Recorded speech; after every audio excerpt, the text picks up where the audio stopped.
Olá, minha gente querida, sejam muito bem-vindos a mais um culto da Igreja Bíblica Brasileira. Obrigado por me receber aí na sua casa.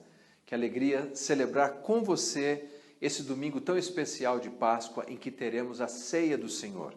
Então já prepare aí o seu copo com suco de uva, o seu pedaço de pão, daqui a pouco nós celebraremos juntos. Nesse momento nós vamos orar, vamos pedir ao Senhor que receba a nossa adoração, depois teremos canção, cantaremos juntos esses louvores. Mas antes de orar, convida o seu amigo, manda esse link, compartilhe com as pessoas, pede para todo mundo ligar agora o tablet, o celular, a televisão aqui no nosso canal. Vamos orar. Pai, muito obrigado pelos meus irmãos, obrigado por cada pessoa que nesse momento está unida comigo, Senhor, em fé, para juntos celebrarmos o Teu santo nome. Eu peço que o Senhor abençoe os meus irmãos e irmãs que estão em seus lares, que a presença de Jesus ali seja poderosa e que esse culto, Senhor, te faça sorrir em aprovação. Em nome de Jesus, amém. Vamos alegrar o coração do Senhor com uma bela canção. Vou te alegrar.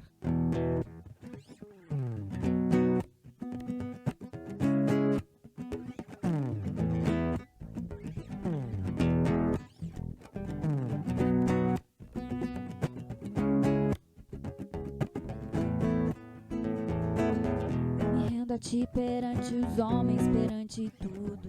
Quero que o universo seja minha testemunha. Vou erguer perante o teu trono minha adoração, levar com ela toda a minha gratidão, Senhor. És o motivo da minha alegria, Deus meu, és o caminho distante do mundo. Vou te alegrar com meu louvor, eu quero te tocar com meu amor, poder te abraçar, sentir o teu pulsar, teu coração bater ao meu.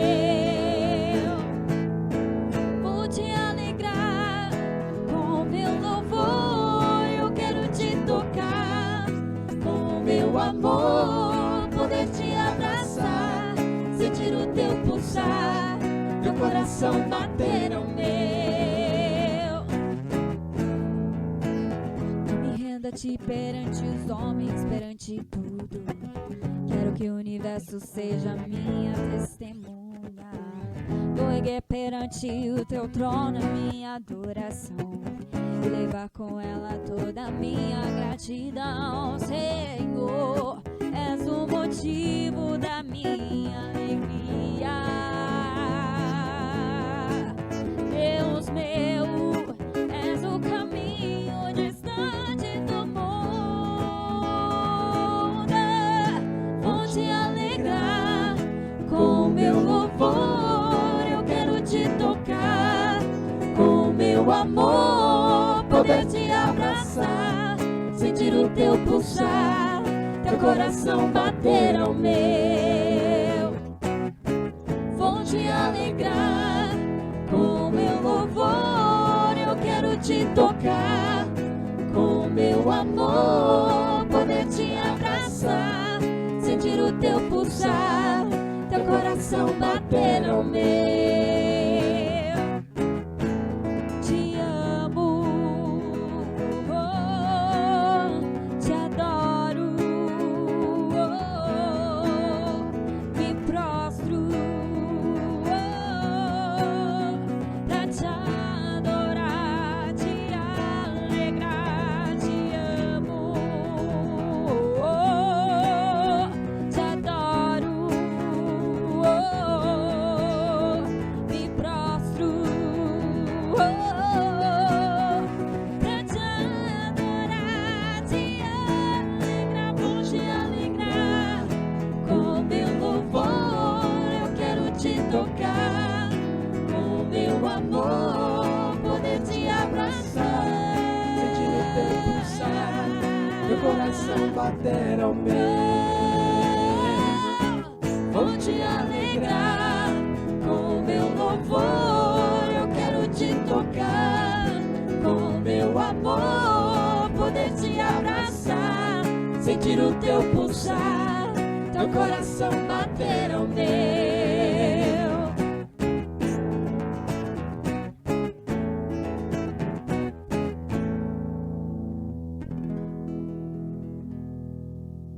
Amém. Que você possa sentir a alegria do Espírito Santo aí onde você está, no seu lar. Graça e paz, como é que vocês estão? Firmes aí? Como eu falei num vídeo agora há pouco, né? A palavra de Deus fala em Mateus 7 que nós devemos fazer em favor dos outros aquilo que queremos que os outros nos façam. E eu quero ser muito bem tratado. A igreja bíblica quer ser bem considerada. Então agora eu gostaria de falar com você que nos visita pela primeira vez. Você que está conhecendo a igreja bíblica agora, você é muito bem-vindo aqui. É um prazer ter você conosco, viu? Saiba que nós queremos fazer o melhor em teu favor. O melhor mesmo. Queremos tratar contigo tal qual gostaríamos de sermos tratados. Então você é muito, mas muito bem-vindo aqui. Que Deus seja rico e amplo na tua vida. Que você tenha contentamento no Senhor em qualquer situação. Amém? Em nome de Jesus. E olha só, te esperamos aqui em cima uma hora para tomar um cafezinho com a gente aqui no Alto da Serra. Vem conhecer aqui a nossa região, é muito gostoso. Vai ser um prazer estar contigo, amém? Você seja contente no Senhor, em nome de Jesus.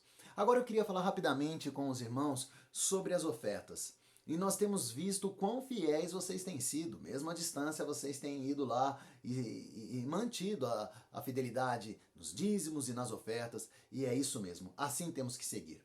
Em Atos 11, nós temos a história onde uma fome aterrorizou o mundo. Ali falaram que viria uma fome e dias depois disso, sim, veio uma grande fome no mundo. Por conta disso, os apóstolos então começaram a passar por dificuldades financeiras. Algumas pessoas então resolveram fazer um levante, né? Então fazer doações em favor deles. E eles ajuntaram as finanças e deram para 2 pessoas para que elas levassem para os discípulos, para os apóstolos. Saulo e Barnabé. E eles levaram então essas ofertas para os apóstolos que puderam então ter a sua provisão mantida. Agora, irmãos, da mesma forma, estamos distante da igreja, mas nós podemos à distância fazer a nossa contribuição com as ofertas e com os dízimos através de depósitos em conta. A igreja bíblica tem uma conta que você pode ver nas nossas redes sociais e depois no final do vídeo no final do culto nós vamos poder mostrar para você o número da conta, mas seja fiel.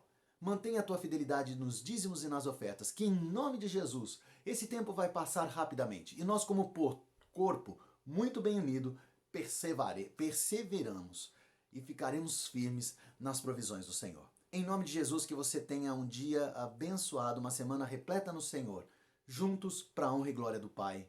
Amém.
promessas, caminho no deserto, luz na escuridão. Meu Deus, este é quem tu és.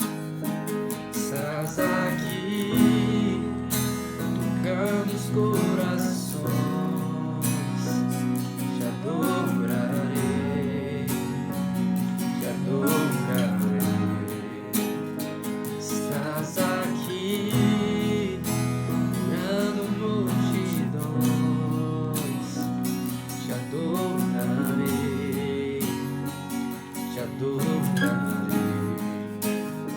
Estás aqui, restaurando os corações.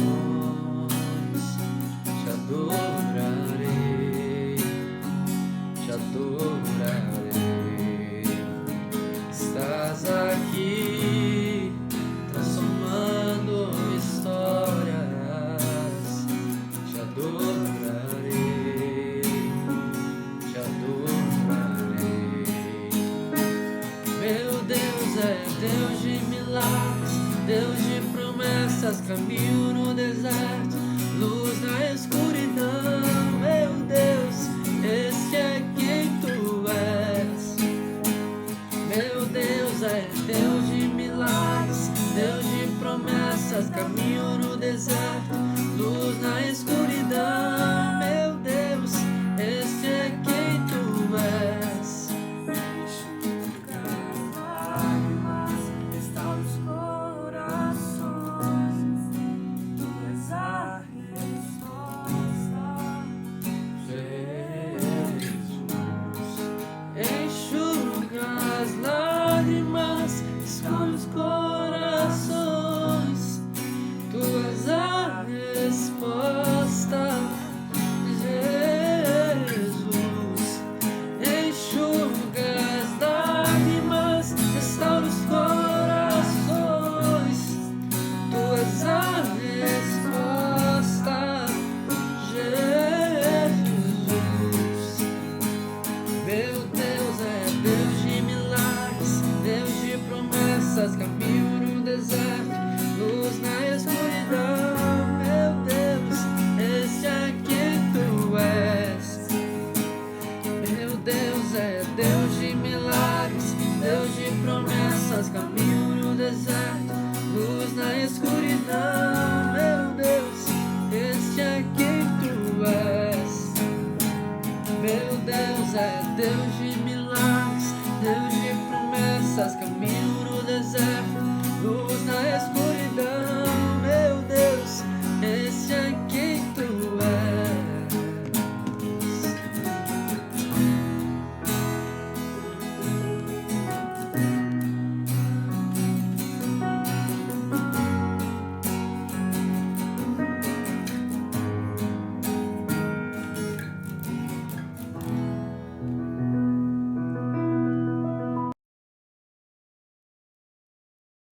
Uma pergunta que surge lá na nossa casa com frequência é: você viu o meu carregador? Agora, anos idos, se alguém perguntasse: você viu o meu carregador? Isso significava que você estava procurando alguém, um homem, uma pessoa, que iria carregar algo, uma mala, um pacote. Com a dinâmica da linguagem, carregador hoje é um dispositivo que nós utilizamos para carregar a bateria do nosso celular, do nosso tablet, entre outros. Porque toda palavra recebe uma ressignificação. Por exemplo, a palavra armário. Armário, historicamente, era o lugar em que se guardava as armas. E a arma não era o rolo de macarrão, não. Eram armas mesmo, material bélico. E o que dizer ainda da palavra formidável? Historicamente, nós sabemos que a palavra formidável significava algo pavoroso, horrível, assustador. Mas hoje expressa bons sentimentos, boa experiência, um dia formidável. Até o culto pode ser formidável. Por quê? Porque as palavras recebem, de tempos em tempos, um novo significado. Mas não são apenas as palavras que recebem ressignificação. Na nossa experiência, a ceia, que era judaica, e passou a ser a ceia cristã, também recebe um significado totalmente novo por parte de Jesus. Aliás, Jesus disse isso, que ele não colocaria pano novo em pano velho, ele não faria esse remendo, ele traria algo totalmente novo, revolucionário, se você quiser. Então veja você que a Páscoa cristã consiste na ressignificação daquilo que outrora era um rito, e muito mais do que o rito, é uma ressignificação da vida, da nossa vida. Veja o que diz a palavra de Deus no Evangelho segundo Mateus, capítulo 26, versículos 26 ao 30. Enquanto comiam, Jesus tomou o pão, deu graças, partiu-o e deu aos seus discípulos, dizendo: tomem e comam, isto é o meu corpo. Em seguida, tomou o cálice, deu graças e o ofereceu aos seus discípulos, dizendo: bebam dele todos vocês. Isto é o meu sangue da aliança, que é derramado em favor de muitos, para perdão de pecados. Eu digo que de agora em diante não beberei deste fruto da videira, até aquele dia em que beberei o vinho novo com vocês no reino de meu Pai. Depois de terem cantado um hino, saíram para o Monte das Oliveiras. Nós sabemos que os judeus tinham 3 festas principais, várias festas, mas 3 festas eram principais no calendário litúrgico judaico, sendo a Páscoa, o Pentecostes e a Festa dos Tabernáculos. Na Páscoa, todo homem judeu era requerido que fizesse uma peregrinação até Jerusalém. E lá em Jerusalém, ele deveria comemorar a Páscoa. Então você pode imaginar que milhares e milhares, de fato nós sabemos que milhões de pessoas se acotovelavam na cidade de Jerusalém para celebrarem a Páscoa. Da história nós sabemos de um texto de Flávio Joséfos que conta que no ano 64, o então governador de Jerusalém, Ceustius, quer convencer Nero de que a Páscoa era uma celebração importante. Mas como fazer isso? Ele pediu então que o sumo sacerdote fizesse tipo um censo contando quantos cordeiros eram sacrificados no templo. E ele chegou a 256.500 cordeiros por ocasião da Páscoa. Considerando que a tradição judaica dizia que para comer um cordeiro pascual era necessária a presença de pelo menos 10 homens, mais mulheres, mais crianças, quando eles colocaram tudo isso na ponta do lápis, eles chegaram a pelo menos 3 milhões de pessoas comemorando a Páscoa. E lá está Jesus, comemorando com seus discípulos aquilo que há centenas de anos os judeus faziam. Lembravam da libertação do Êxodo, comemoravam a Páscoa. E Jesus agora, com seus discípulos, ele vai dar um novo significado a tudo isso. A começar pelo fato de que nós não sabemos sequer quais dos elementos que estavam presentes ali.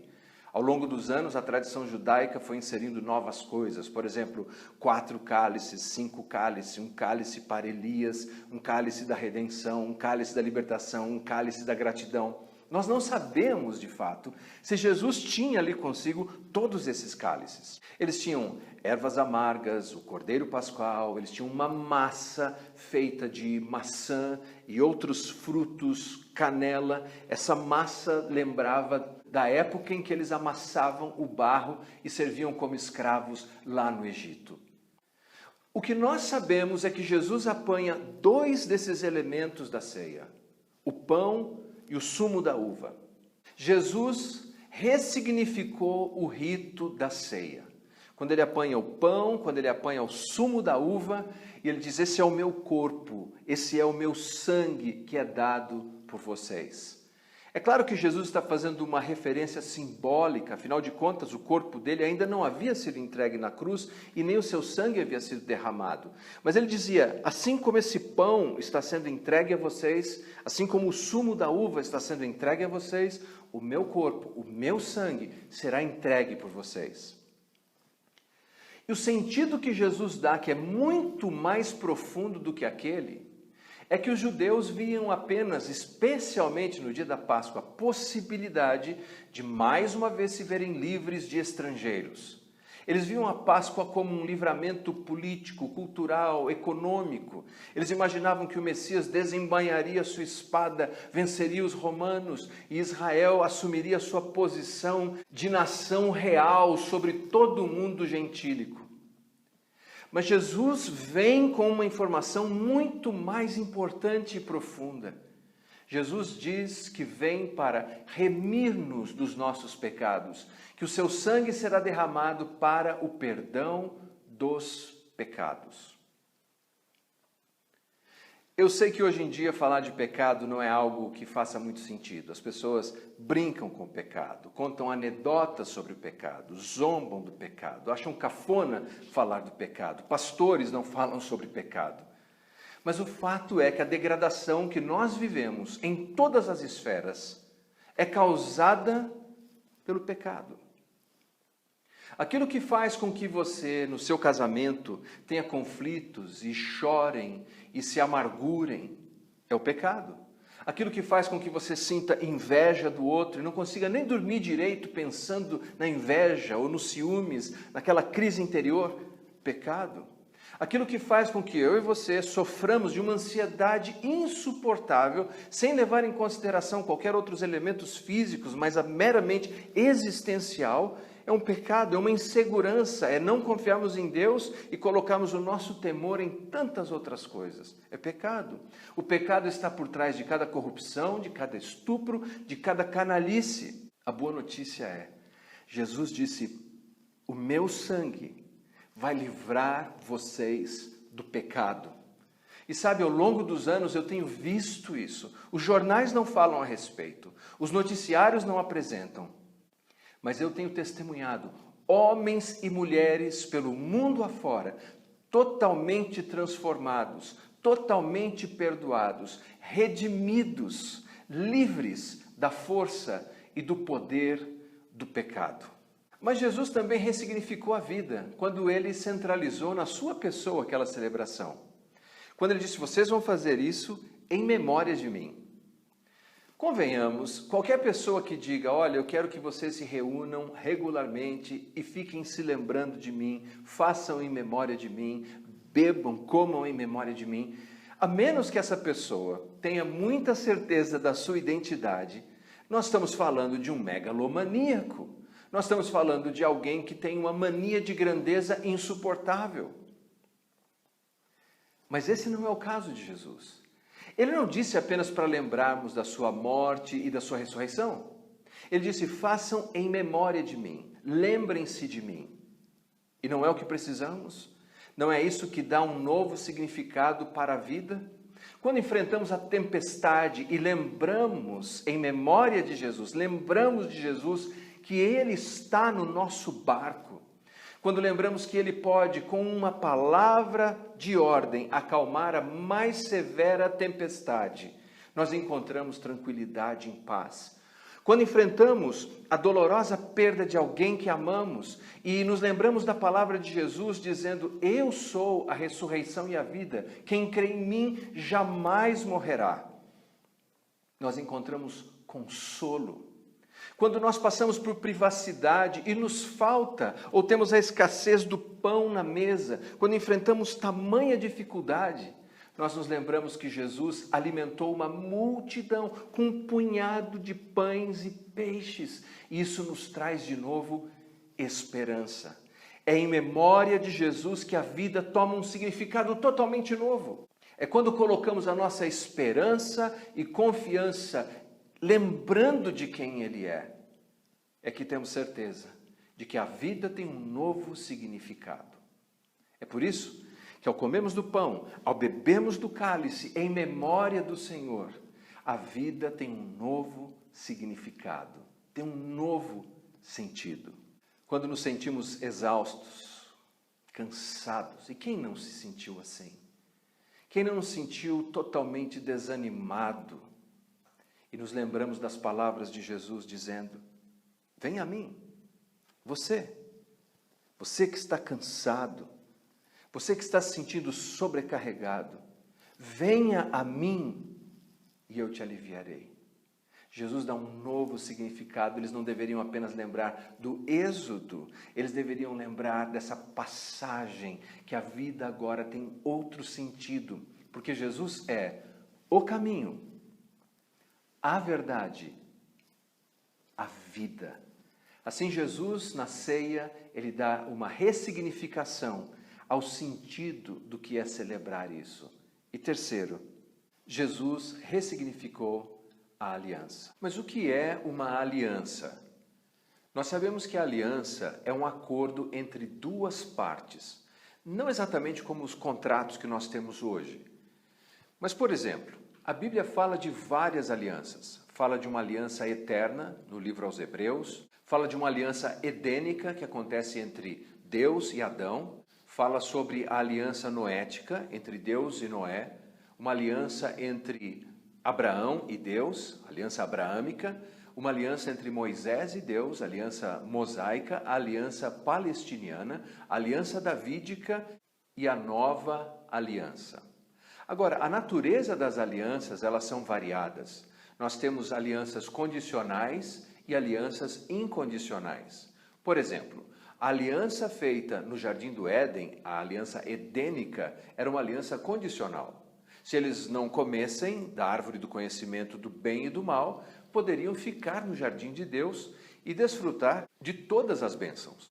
Já a aliança abraâmica foi uma aliança incondicional. A história nos diz que Deus ordenou a Abraão que abrisse ao meio vários animais. E era assim que eles faziam pactos naquela região, especialmente na antiga Mesopotâmia. Eles abriam os animais ao meio e as pessoas que estavam celebrando um pacto, estavam celebrando uma aliança, passavam entre os animais. A mensagem era muito clara. Quem violasse aquela aliança, quem violasse aquele pacto, sofreria o que aconteceu com os animais, ou seja, que fosse despedaçado. Mas a história bíblica nos diz que Deus fez cair uma sonolência sobre Abraão e Deus não permitiu que Abraão passasse por entre os animais, mas o próprio Deus passou.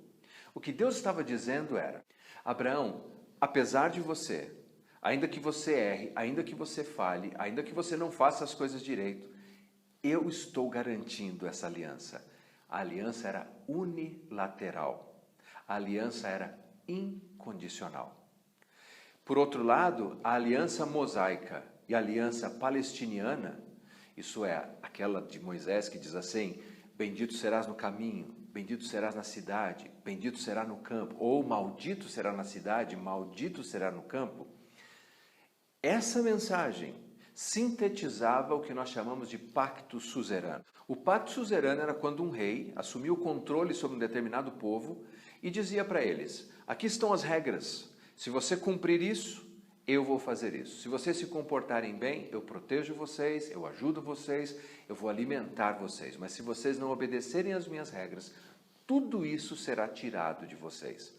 Era essa a experiência do pacto mosaico e o pacto palestiniano. O pacto palestiniano consistia no seguinte: se Israel obedecesse a Yahvé, o seu Senhor, eles teriam o direito de desfrutar da permanência na terra. Se desobedecessem, então Deus poderia enviá-los para o exílio ou permitir que povos estrangeiros entrassem na terra de Israel. Bem, as duas coisas aconteceram porque eles não cumpriram a parte que lhes cabia do pacto. Quando Jesus fala dessa nova aliança, evidentemente ele se reporta a uma mensagem proferida pelo profeta Jeremias. E a palavra de Deus diz assim: eis aí vem dias, diz o Senhor, em que firmarei nova aliança com a casa de Israel e com a casa de Judá, não conforme a aliança que fiz com seus pais, no dia em que os tomei pela mão, para os tirar da terra do Egito. Porquanto eles anularam a minha aliança, não obstante eu os haver desposado, diz o Senhor. Porque esta é a aliança que firmarei com a casa de Israel, depois daqueles dias, diz o Senhor.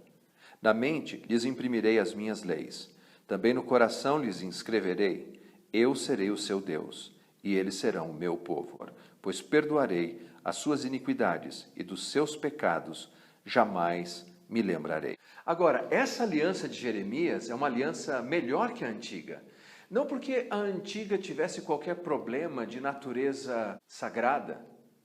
Não porque houvesse de fato alguma deformação na antiga. O problema é que ela não funcionava. Não funcionava porque os homens são incapazes de obedecerem à lei de Deus. Mas na nova aliança, Deus daria o seu Espírito Santo, escreveria suas leis dentro do coração do homem. E o homem desejaria obedecer a Deus. E o conhecimento do Senhor se espalharia por toda a terra. A nova aliança é melhor. E a nova aliança é uma nova aliança incondicional. No sentido que ela é recebida exclusivamente pela fé. É um abraço da graça de Deus àqueles que creem. E é Jesus que assume total responsabilidade de cumprir todos os atos. Que dia maravilhoso foi aquele, quando naquela Páscoa, há mais de 2000 anos, Jesus agora dá um novo significado, quando ele diz, aqui está o caminho para a nova aliança. Aqui está o caminho como a nova aliança vai se consolidar. E assim Jesus ressignifica todas aquelas coisas. E ao fazer isso, Jesus dá um novo significado para todos nós. Essa nova aliança maravilhosa, feita assim com Israel, se desdobrou e derramou, alcançando os gentios e abençoando a cada um de nós. Ao selar com seu sangue, dizendo, este é o sangue da nova aliança, a aliança agora, para Jesus, não é algo que você vai fazer.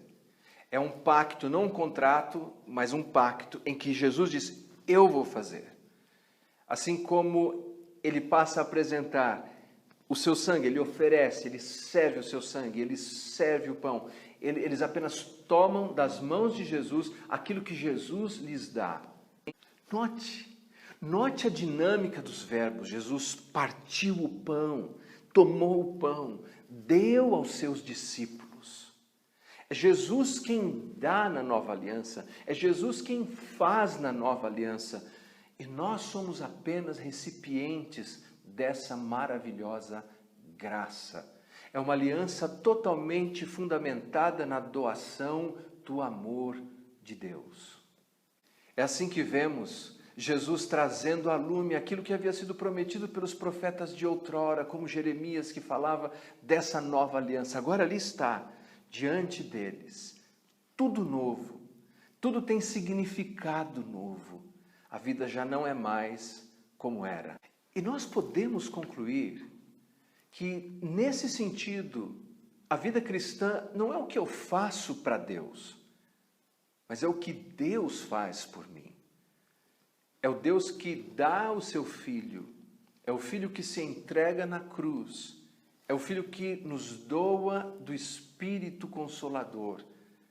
A vida cristã tem como a sua essência essa adoração maravilhosa, que nós nos calcamos, nos alicerçamos na segurança daquilo que Ele faz por nós. E é isso que vemos acontecer depois da ceia. Jesus é crucificado, Jesus morre, Jesus é sepultado, mas ao terceiro dia Ele ressuscita. E agora, a morte é uma sombra sem substância que não nos assusta mais, porque quem crê em Cristo, ainda que morra, viverá.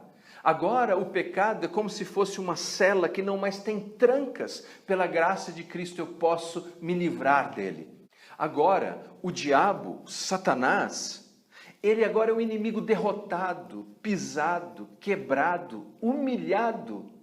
A Bíblia nos diz que Jesus na cruz, ele expoliou, ele arrancou o próprio couro de Satanás. Jesus expôs todos os poderes das trevas, a vergonha mais profunda, triunfando deles na cruz. Jesus ressuscitou e agora o mundo, todo esse sistema à minha volta, com as suas atrações ou com as suas decepções, o mundo hoje para mim e para você é apenas uma estrela cujo brilho já se apagou há 2000 anos atrás, quando Jesus disse, eu venci o mundo. É por Cristo Jesus que vivo, é Cristo Jesus que vive em mim e que vive através de mim. E é por Cristo Jesus que a minha vida hoje tem novo significado. E é por isso que hoje nós celebramos a ceia do Senhor, em memória dEle, lembrando dEle, de tudo que Ele fez, de tudo que Ele disse, de tudo que Ele é. Eu convido você nesse momento, se você tem os elementos aí, o pão, o cálice com o sumo da uva, vamos juntos nesse momento celebrar a pessoa de Jesus. vamos celebrar em memória de Jesus, lembrando tudo o que Ele fez por nós. O Senhor Jesus, tendo dado graças, partiu o pão e disse: esse é o meu corpo, que é dado por vocês. Comamos todos do pão.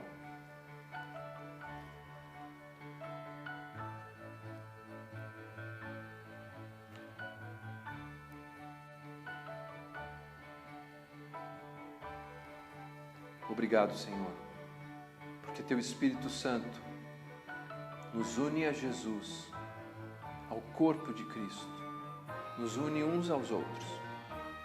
Eu peço que Teu Espírito esteja unindo marido, esposa, pais e filhos, enquanto nós celebramos a Tua Santa Ceia, enquanto celebramos a ceia do Senhor.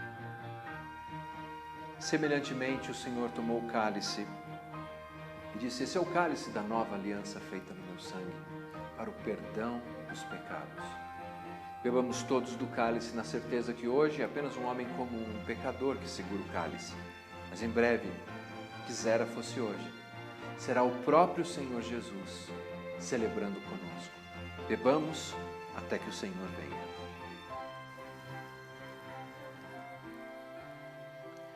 Obrigado, Senhor, pelo perdão dos nossos pecados. Obrigado porque hoje podemos entrar na Sua presença livremente, como filhos amados, e vivemos na Sua presença, sob a Tua graça, misericórdia e favor. É no nome santo do nosso Salvador Jesus que oramos e agradecemos. Amém e amém. Muito obrigado por participar conosco desse culto ao Senhor, dessa meditação em Sua palavra e dessa celebração da ceia. Obrigado por me receber na sua casa, ainda que digitalmente. E antes de encerrar, eu quero lembrar mais uma vez que a nossa igreja está imbuída do desejo de ajudar aqueles que precisam. Nas últimas semanas ajudamos dezenas de pessoas e famílias necessitadas. Se você precisa da nossa ajuda, não se acanhe. Faça contato por meio das mensagens inbox ou escreva aqui na plataforma e nós entraremos em contato com você. Se por outro lado você deseja contribuir com a nossa igreja, lembre-se de fazer a sua contribuição eletronicamente. Nós precisamos da sua ajuda financeira, pois é a única maneira como nós conseguimos manter o nosso ministério ativo.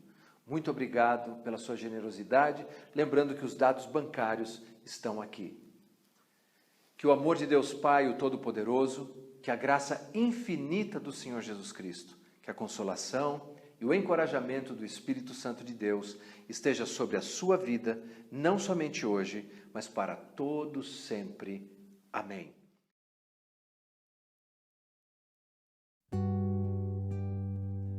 Em Isaías 53, 4 ao 5 diz: certamente Ele tomou sobre si as nossas enfermidades e as nossas dores levou sobre si. E nós o considerávamos como aflito, ferido de Deus e oprimido. Mas Ele foi traspassado por causa das nossas transgressões e esmagado por causa das nossas iniquidades. E o castigo que nos traz a paz estava sobre Ele. E pelas suas feridas nós fomos sarados.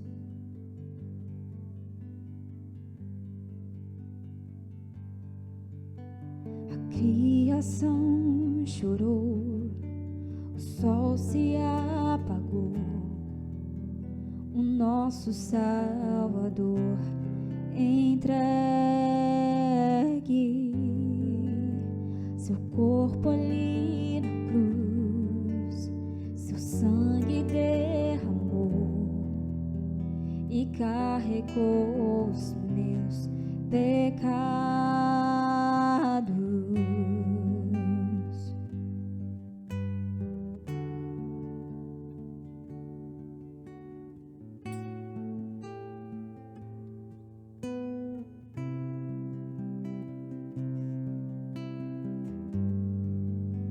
O fôlego de adeus, o Pai não pôde ver seu filho a morrer sozinho.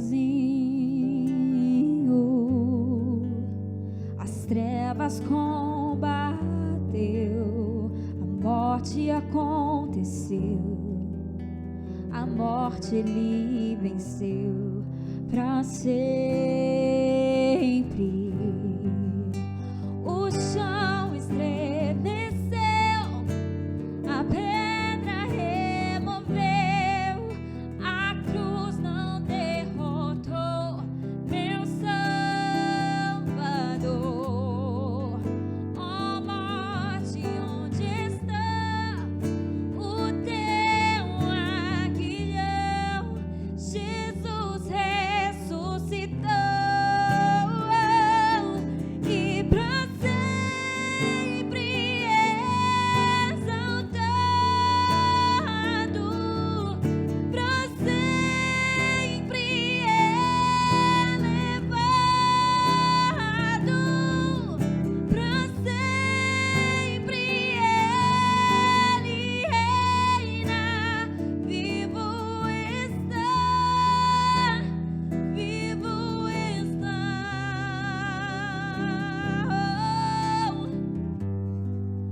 O chão estremeceu, a pedra removeu, a cruz não derrotou meu Salvador. Ó morte, onde está o teu aguilhão? Jesus ressuscitou e pra sempre exaltado, pra sempre elevado,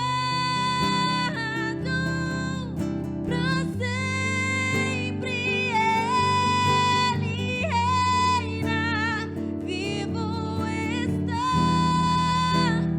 vivo está.